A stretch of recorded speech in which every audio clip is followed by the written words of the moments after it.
Si Marvin ay naglakad ng mabilis sa kahabaan ng avenue at napaisip ng may panghihinayang na walang mas malapit na parking sa opisina ng notary kaysa rito. Lumingon siya sa masiglang peryahan na biglang itinayo sa maliit na plaza at hindi niya agad naunawaan kung ano ang nakakuha ng kanyang atensyon.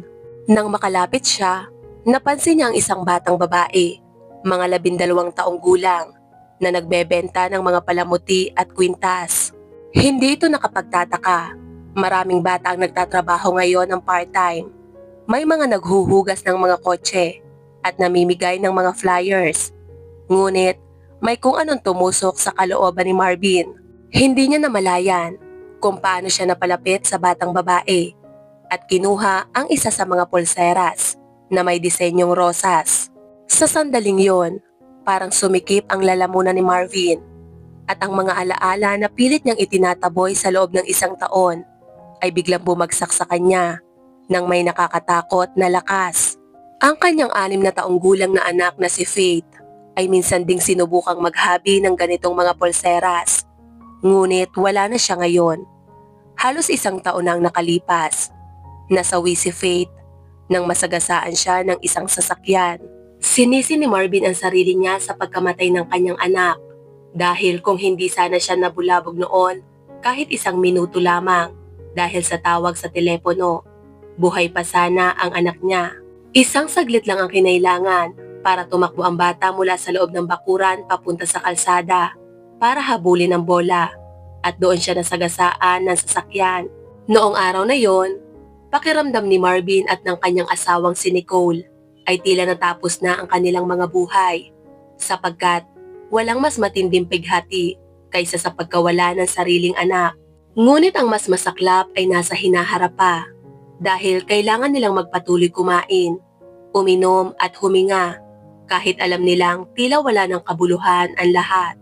At kahit pilit nilang iwasang isipin o alalahanin ang bangungot na yon, laging may kung anong bagay na muling nagpapaalala ng mga nakakatakot na alaala tulad itong pulsera sa sandaling ito.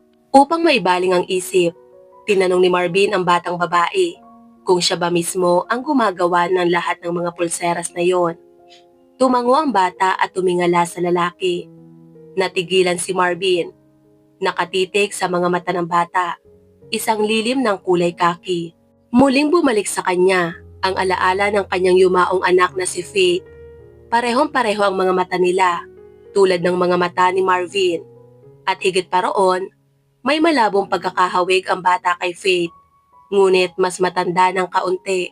Habang iniisip ni Marvin ang lahat ng mga pagkakatulad nito, sinimulan ng batang babae na ipakita sa kanya ang iba pang palamuti na mayroon siya. Sinabi nito na madalas siyang magtinda doon at kaya rin niyang gumawa ng custom-made na disenyo. Tinitigan ni Marvin ang bata at napansin niyang halatang galing ito sa mahirap na pamilya. Ang kanyang damit ay luma at kupas. Bigla sa kanyang sarili, nagtanong si Marvin, "Magkano lahat ng to? Gusto kong bilhin lahat." Sinabi ng bata ang kabuang presyo at agad na inilabas ni Marvin ang kanyang pitaka upang magbayad. Siyempre, hindi naman talaga niya kailangan ang mga palamuti. Gusto lang niyang tumulong sa batang ito na labis na nagpapaalala sa kanya ng kanyang anak. Napaisip si Marvin kung saan ginagastos ng bata ang kanyang kinikita. At ang sagot nito ay labis na ikinagulat ng lalaki. "Mga bagong beads, ilang groceries, tinapay at gatas. Minsan po kumikita ako ng mas maayos, tulad ngayon." Sagot ng bata na may ngiti. "Ngayong araw may pera na kami para sa karne. Magluluto kami ng sopas ni Mama." Hindi maintindihan ni Marvin kung anong klaseng magulang ang hindi kayang ibigay ang mga pangangailangan ng kanilang anak. Napaisip siya na kailanman hindi niya hahayaan ang ganitong sitwasyon na mangyari sa kanyang anak. Alam niya ang hirap ng buhay. Naranasan niya ito mismo. Ginawa niya ang lahat para matiyak na hindi magkukulang ang kanyang pamilya. Ngunit ngayon nga, may pera na siya, pero wala na ang kanyang anak. Pagkakuha ng mga binili, naglakad si Marvin pabalik sa nakaparadang kotse. Nang medyo kumalma na siya, ipinagpatuloy niya ang kanyang paglalakad. Ngunit, paulit-ulit na bumabalik ang kanyang isip sa batang babae. Hindi ito awa sa batang kapuspalad.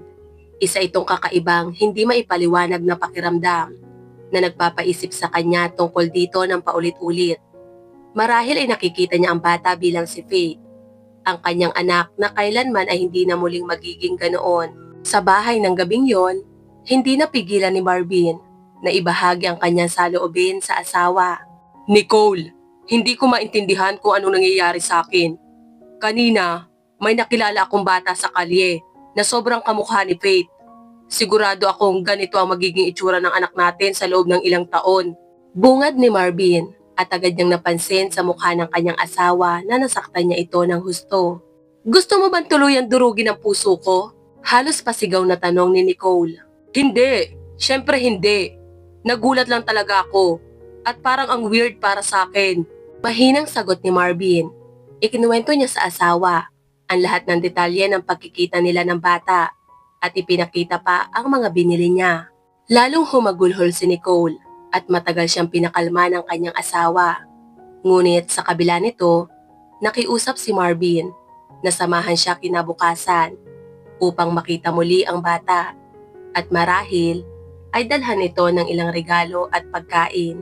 Hindi maintindihan ni Nicole kung bakit kailangan ito ni Marvin, ngunit hindi na siya nakipagtalo at sa huli ay pumayag. Nang dumating ang mag-asawa sa pamilihan kinabukasan, wala roon ang batang babae. Nalaman ni Marvin mula sa isa sa mga lokal na tindera na ang pangalan ng bata ay Sophia, 11 taong gulang, at nakatira ito kasama ang kanyang may sakit na ina. Napag-alaman nila na bukod sa paggawa ng lahat ng gawaing bahay, kailangan din ni Sophia na magtrabaho para kumita ng pera, pambili ng pagkain. Dahil ang lahat ng natatanggap na pensyon ng kanyang ina mula sa pagiging may kapansanan ay nauubos sa mga gamot.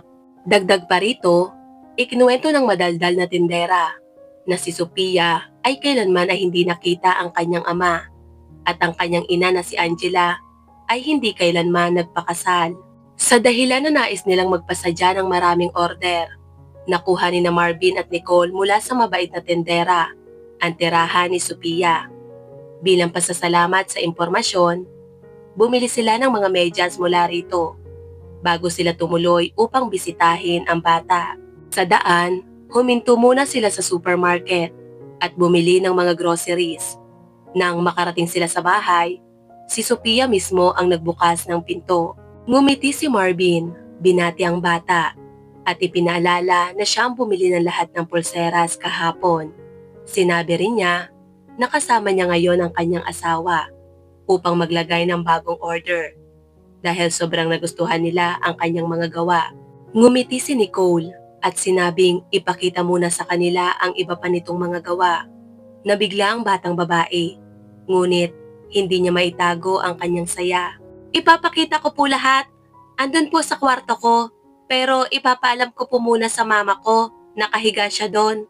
Pumunta ang bata sa kabilang kwarto at tinitigan ni Nicole ang kanyang asawa na may pagtataka. Marvin, hindi siya kamukha ni Faith. Ang kamukha niya ay ikaw. Paano nangyari yon? Hindi pa siya nakakaisip ng iba pang mga hinuha nang biglang tinawag sila ni Sophia mula sa kwarto ng kanyang ina. Sa likod ng isang maliit na tabing, nakahiga ang isang babae, ngunit labis na maputla. Sumilip siya mula sa likod ng tabing at nang makita ang lalaki, hindi na niya maalis ang tingin. Marvin, nahanap mo kami? Sigaw ng babae. Angela? Tanong ni Marvin, hindi makapaniwala. Ngunit agad na nauunawaan ang lahat. Nicole, Sophia, pwede bang pumunta muna kayo sa kusina? Kailangan lang namin ni Angela mag-usap. Nagulat si Sophia, ngunit naiintindihan ni Nicole ang lahat. Niyakap niya ang batang babae sa balikat at tahimik na inalalayan palabas ng kwarto.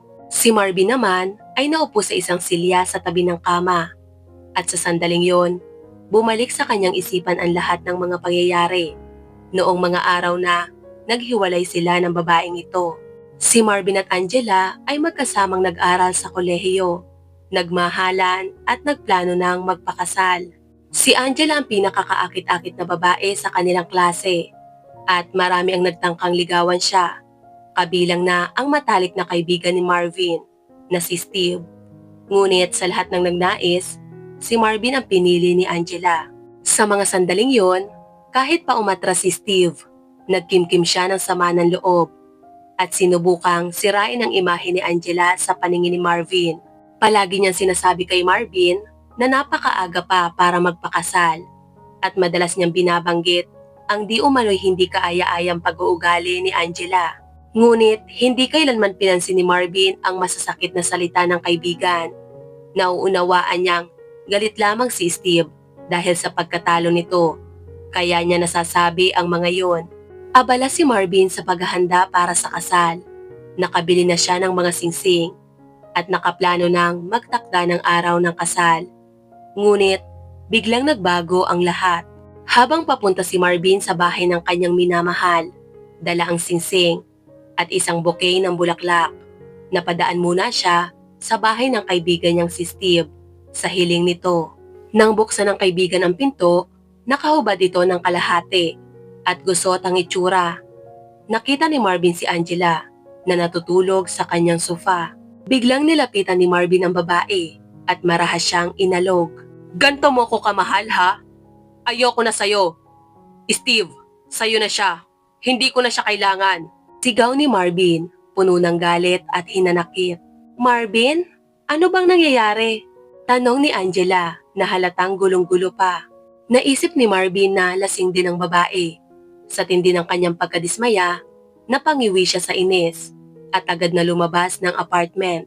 At pagkatapos, parang lahat ay nagmistulang ulap sa alaala ni Marvin.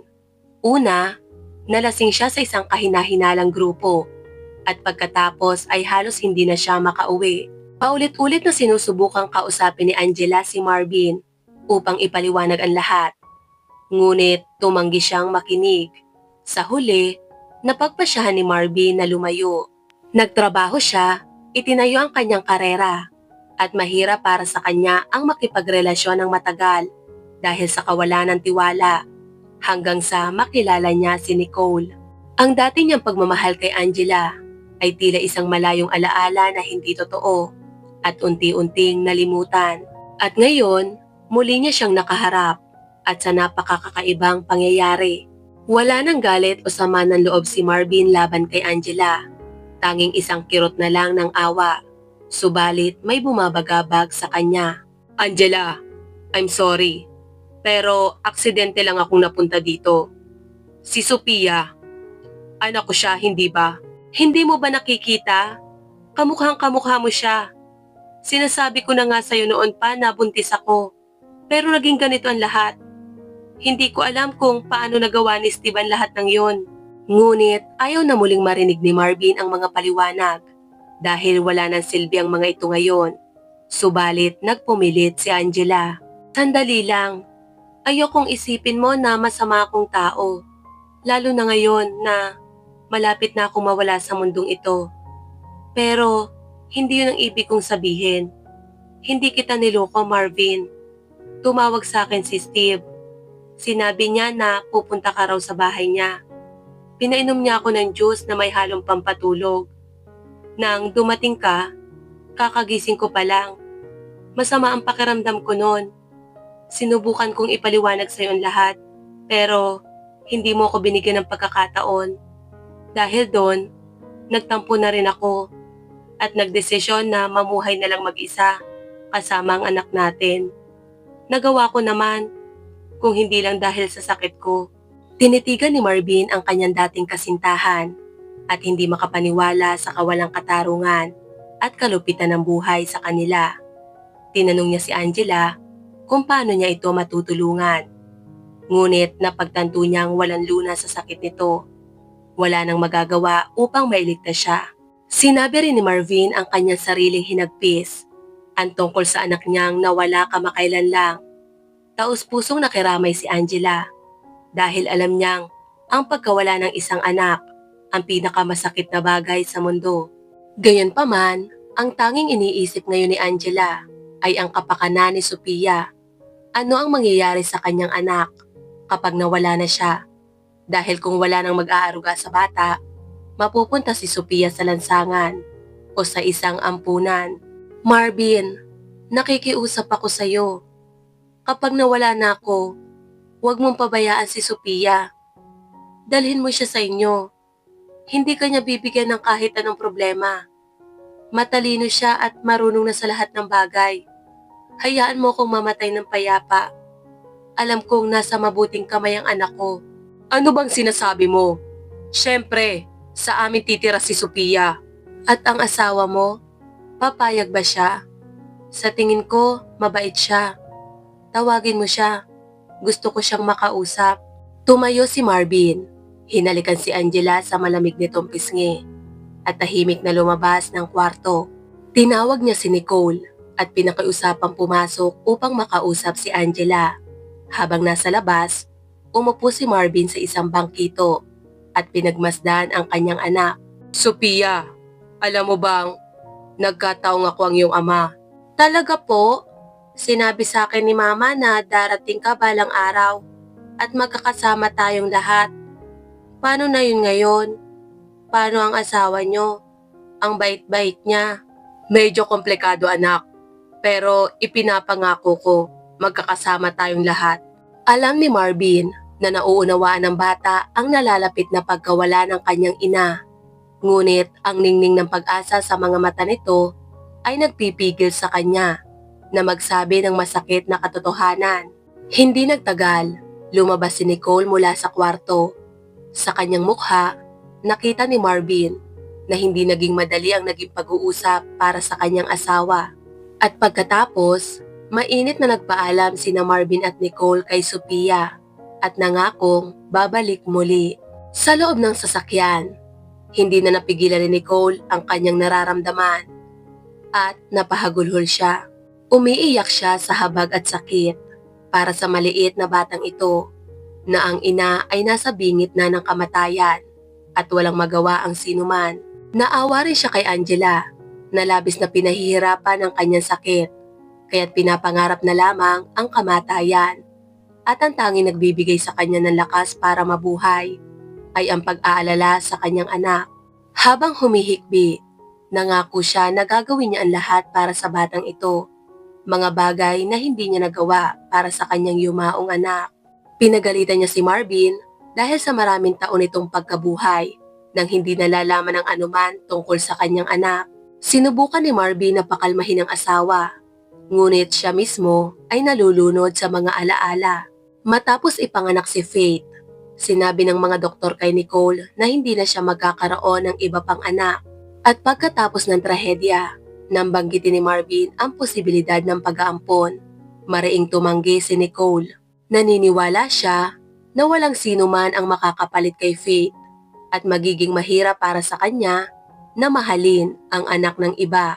Subalit ngayon, labis na nababalisa si Marvin. Si Nicole ay emosyonal at handang gawin ang lahat para kay Sophia. Pero pagkatapos ng lahat ng ito, ano ang susunod? Si Sophia ay sariling dugo at laman niya. Ngunit, magagawa kaya ni Nicole na tanggapin ito bilang sarili niyang anak? Sa bahay, naramdaman ni Nicole ang iniisip ng kanyang asawa. Sa tingin mo ba, hindi ako magiging mabuting ina para sa iyong anak? Nais na sanang sumagot ni Marvin, ngunit pinigilan siya ng kanyang asawa. Hindi ko balak maging ina niya. Meron na siyang ina at hindi na niya kailangan ng isa pa. At nasa tamang edad na siya para malaman kung paano mahalin ng isang taong hindi niya kilala bilang sariling ina. Nagulat si Marvin.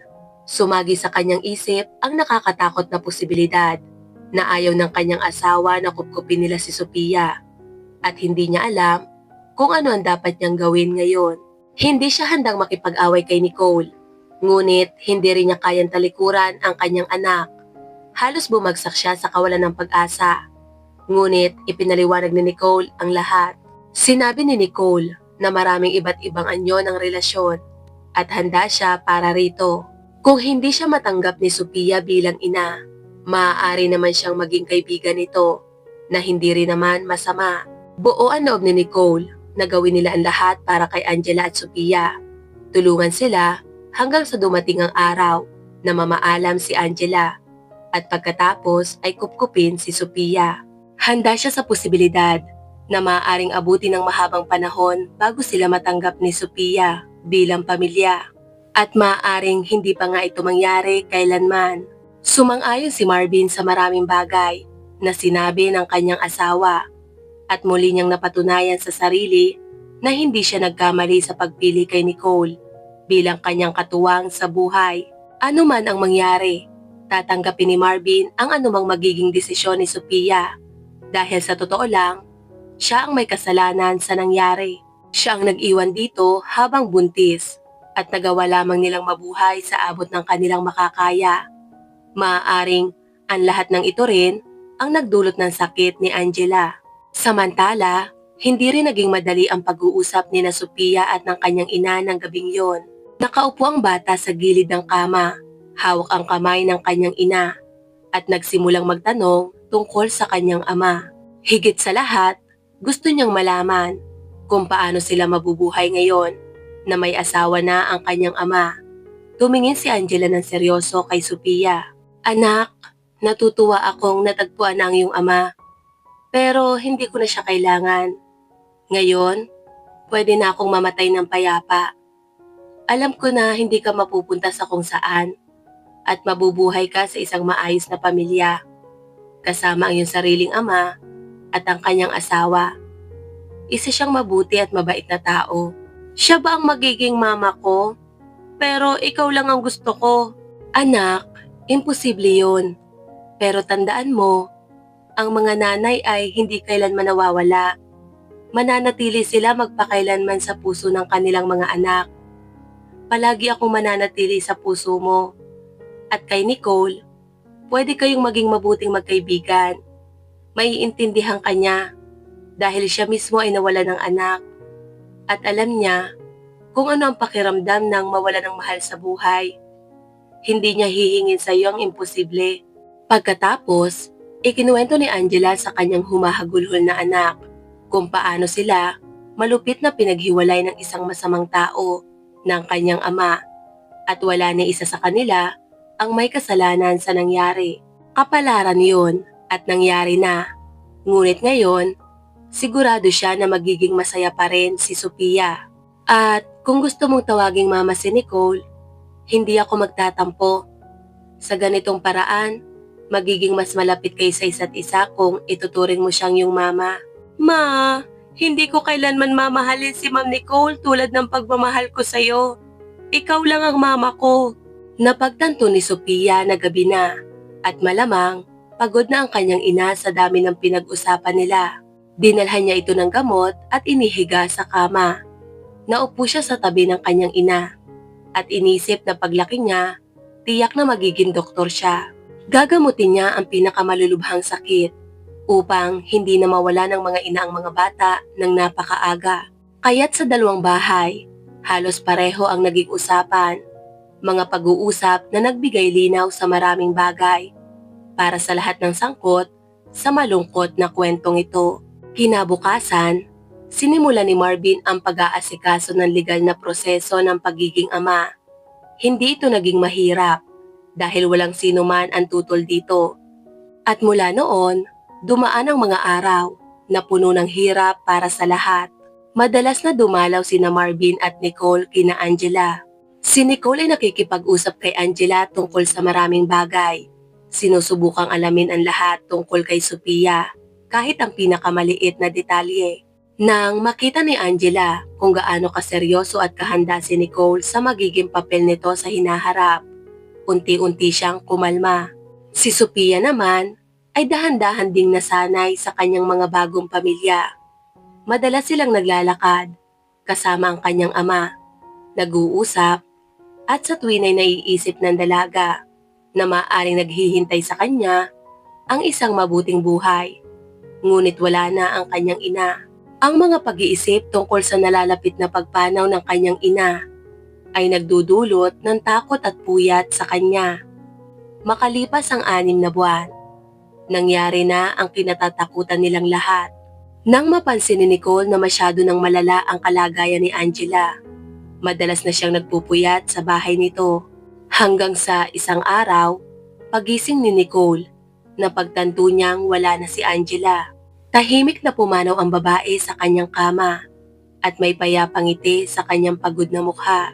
Nagising si Sophia at matagal na umiyak sa tabi ng kanyang ina hanggang sa siya ay inakay palayo. Matapos ang libing ni Angela, isinama ni Nicole si Sophia sa bahay nila ni Marvin. Opisyal nang naging anak nila si Sophia. Ngunit hindi niya tinatawag si Nicole na mama kahit na malapit siya rito. Paminsan-minsan, tinatanong ni Sophia si Nicole kung hindi ba siya nasasaktan na tinatawag lamang siya sa pangalan. Ngunit palaging sinasagot ni Nicole na nauunawaan niya ang lahat at masaya siya na mayroon silang mabuting relasyon. Napakaganda ng relasyon nila na hindi mahahalata ng mga tao na hindi si Nicole ang tunay na ina ni Sophia. Hanggang sa dumating ang araw, makalipas ang ilang taon, narinig din ni Nicole mula kay Sophia ang pinakahihintay niyang salitang mama. Noong Mother's Day, sinabi ni Sophia, "Alam niyo po, palagi kitang tinatawag na mama sa harap ng mga kaibigan at teacher ko. Pero hindi ko kailanman nasabi ng harap-harapan. Kaya ngayon, gusto ko pong pasalamatan ka sa lahat ng pagmamahal mo. Mahal po kita, ma. Mahal kong anak." Niyakap ni Nicole si Sophia ng buong pagmamahal. "Mula pa noong unang pagkikita natin, minahal na kita bilang sarili kong anak. Palagi nating alalahanin ang iyong ina. Pero hindi yun ang magiging hadlang sa pagmamahalan natin." At nagpatuloy ang kanilang masaya at buo na pamilya. Pinagbuklod, hindi lamang ng pagmamahalan at respeto sa isa't isa, kundi pati na rin ang alaala ng mga mahal sa buhay na nawala na magpakailanman.